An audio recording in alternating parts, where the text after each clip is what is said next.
Hey guys, so I'm so excited that you decided to click this link and check out what coaching is all about.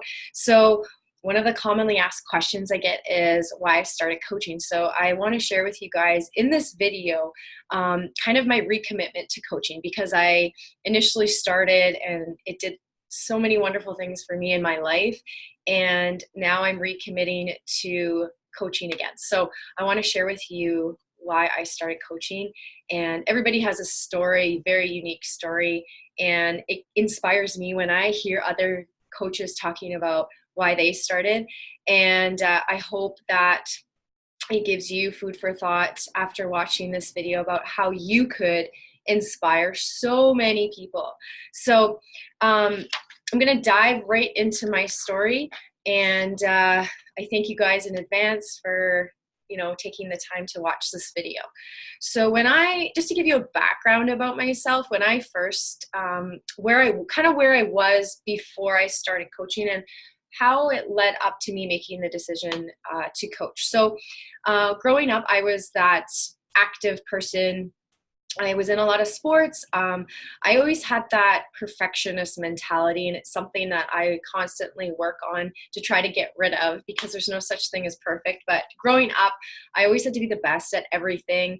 I had to, be the best in my academics and my sports. And when I was in high school, I was actually really involved in soccer, and I was ranked second in the country for my position that I played. And I ended up getting numerous opportunities to sign for full rides down to the States to get full scholarships. And I ended up signing to the University of Purdue.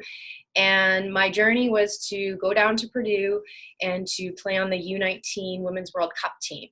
And that was kind of kiboshed when I got a really bad injury to both of my heels right before I was supposed to go down. So I really had to evaluate what I wanted. And at that time, the best decision for me was to stay home and go to school here at the University of Alberta.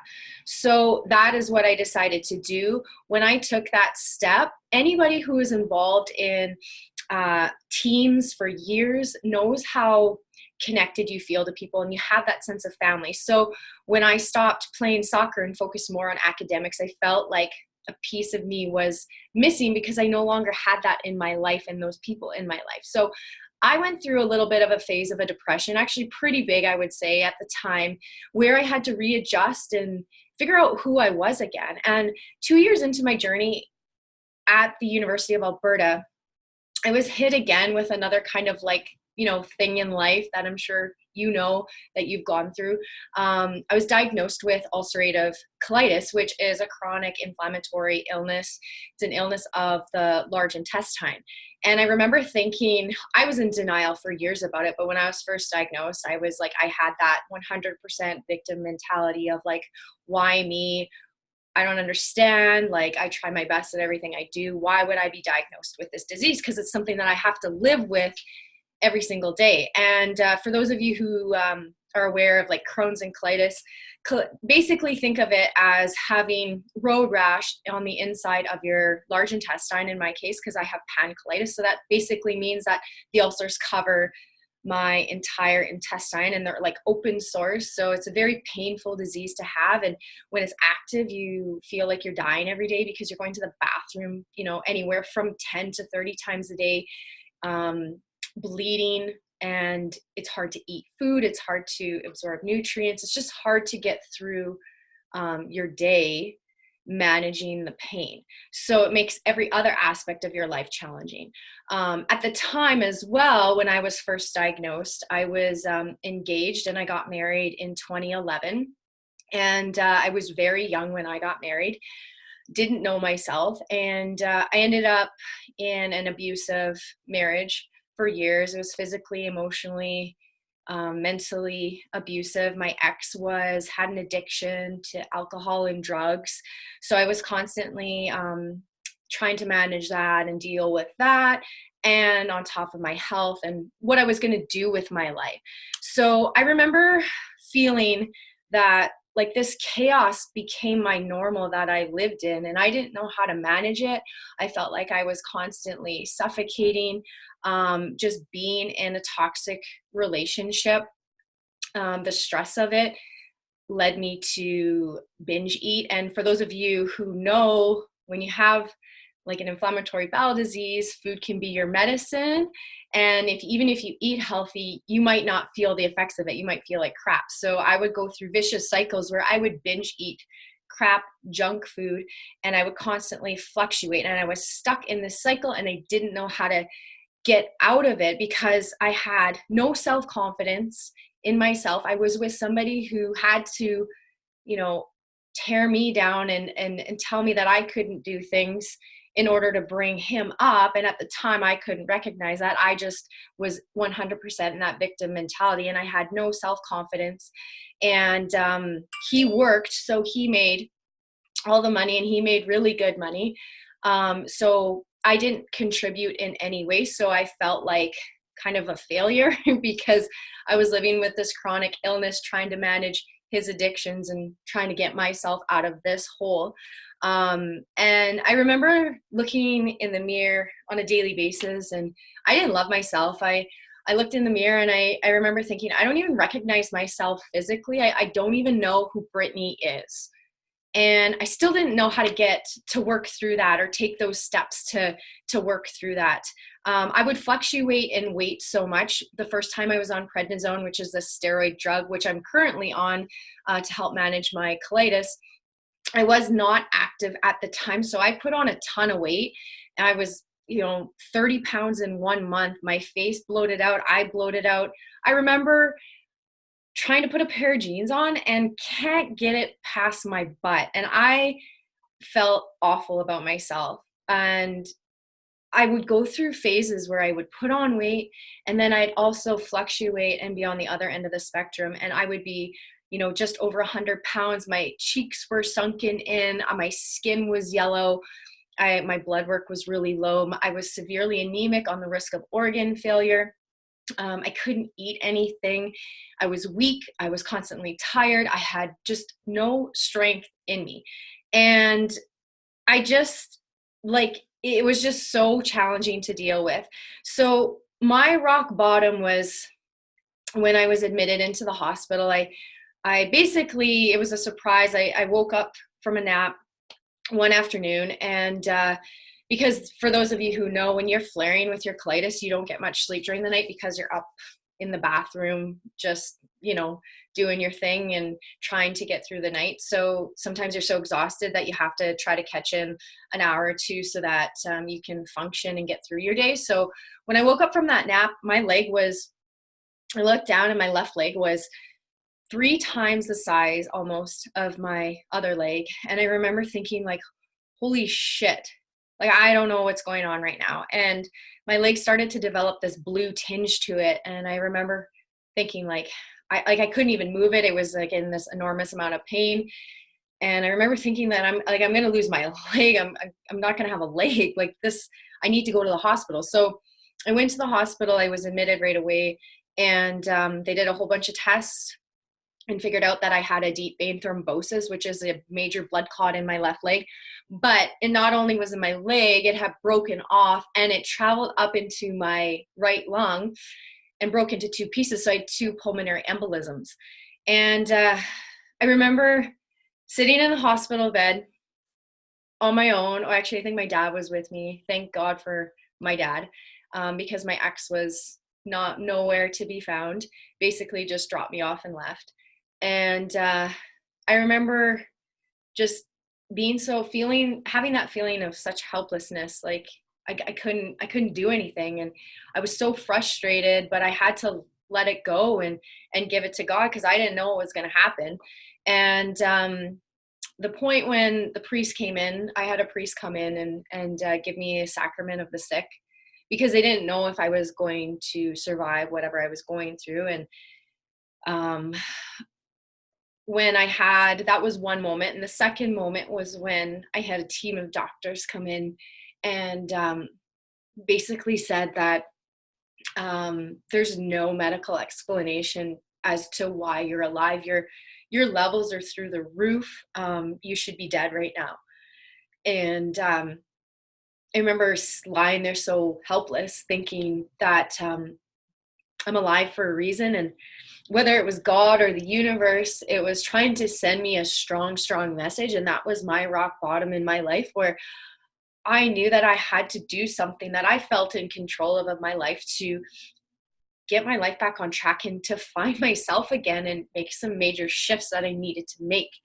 So when I got out of the hospital, I was still in a wheelchair, and but I started to do little bits and pieces of personal development. So just reading things, whether it was a quote, whether it was a motivational video on YouTube, whether it was a book, I started to try to get control of my mind and my thoughts, because I was living 100% in that victim mentality. And it wasn't until I recognized that that I could do anything about it. So when I started to scroll Instagram and Facebook, and I started following positive people, and my friend had been posting about her health and wellness journey that she started, and she was smiling, and I could feel how happy she was. I saw how happy and healthy she looked, and she was just on fire. And I knew at that point when she reached out to me, because I never reached out to her because I was scared and timid, and I didn't have a lot of confidence in myself.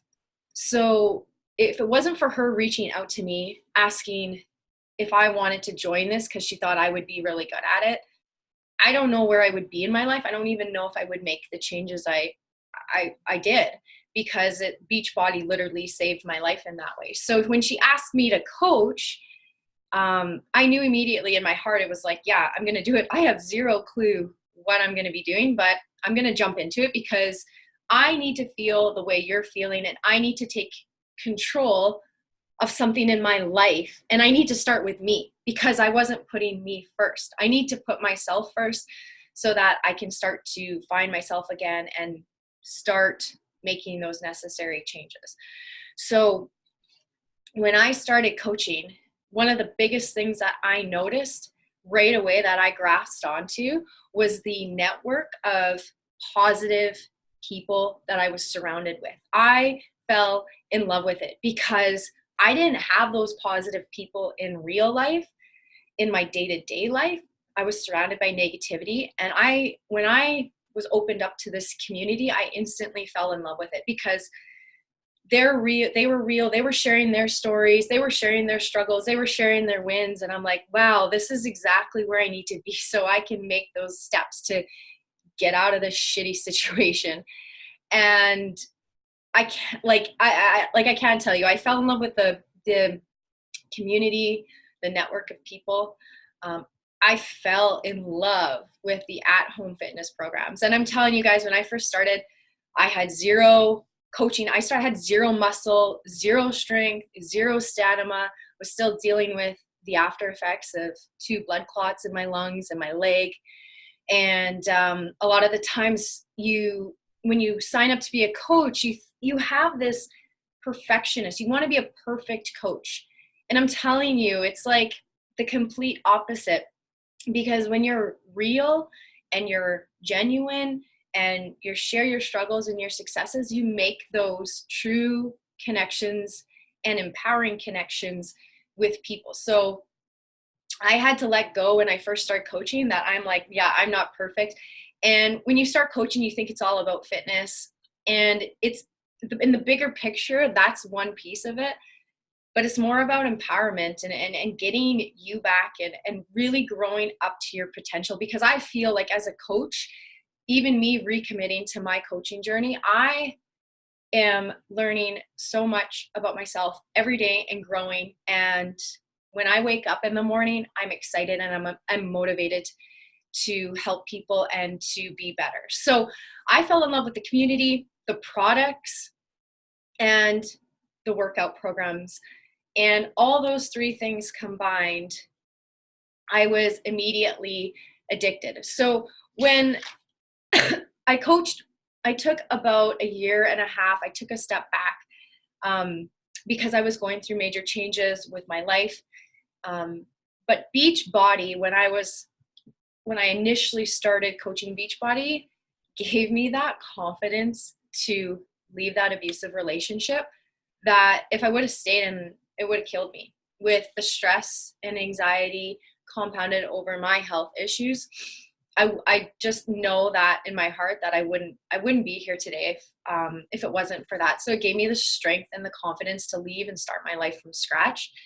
And it gave me the ability to take a small step back to figure out me and what I want to do with my life. And it allowed me to find myself again because I started to teach full-time, because that's initially what I went to school for, but I could never get a full-time job because of my daily struggles with my colitis. So I took a peek into what teaching full-time was all about.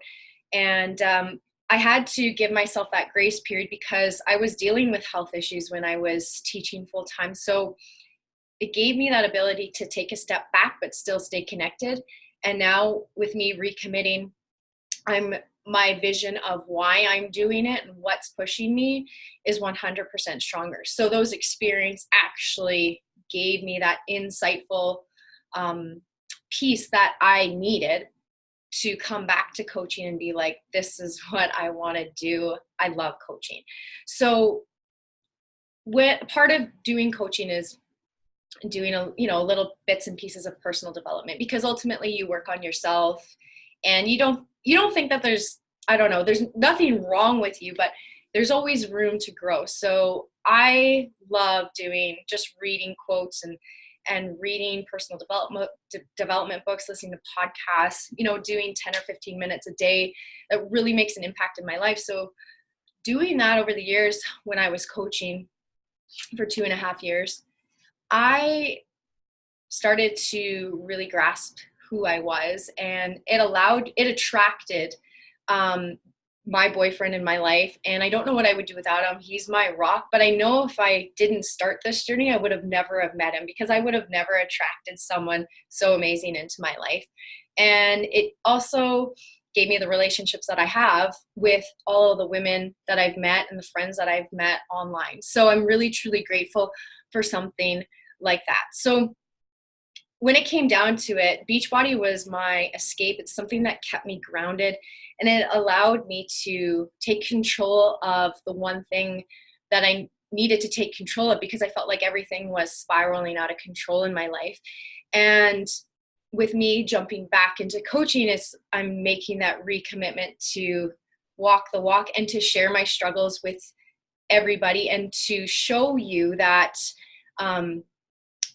you can overcome challenges in your life, because I'm currently going through changes in my health, and I want to be as real and authentic as possible with you guys as I go along in my journey, and prove to you guys and inspire you guys to take the steps that you need to in your life if you're struggling in some area, or you feel like that piece is missing and you need to take control of again. So that is basically my story of how and why I started coaching. And I'm really excited that you guys are interested, because it is truly life-changing.